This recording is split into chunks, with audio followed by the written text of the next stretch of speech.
আপোনাৰ সন্তানৰ নামভৰ্তি কৰিলেনে? অপেক্ষা কিহৰ?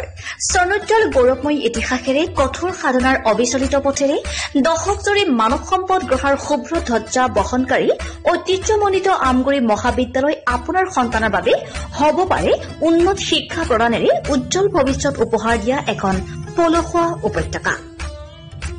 মহাবিদ্যালয়খনে উচ্চতৰ মাধ্যমিক চূড়ান্ত পৰীক্ষাত অসমৰ ভিতৰতে দ্বিতীয় আৰু সপ্তম স্থান দখল কৰি দুবাৰকৈ অঞ্চলটোলৈ গৌৰৱ কঢ়িয়াই আনিছে। 1967 চনতে প্ৰতিষ্ঠা লাভ কৰা মহাবিদ্যালয়খনে পঢ়া-শুনাৰ ক্ষেত্ৰত কিছু পৰিমাণে দুৰ্বল ছাত্ৰ-ছাত্ৰীৰ বাবে বিশেষ শ্ৰেণীৰ ব্যৱস্থা তথা বৃত্তিমুখী পাঠ্যক্ৰমৰ অন্তৰ্ভুক্তি মহাবিদ্যালয়খনৰ ইতিবাচক দিশ। নাকৰ দ্বাৰা এ গ্ৰেড লাভ কৰা আমগুৰি মহাবিদ্যালয়ত আপোনাৰ সন্তানটিক নামভৰ্তি কৰাই আপুনি সফলতাৰ অংশীদাৰ হোৱাৰ সুযোগ লাভ কৰিব পাৰে।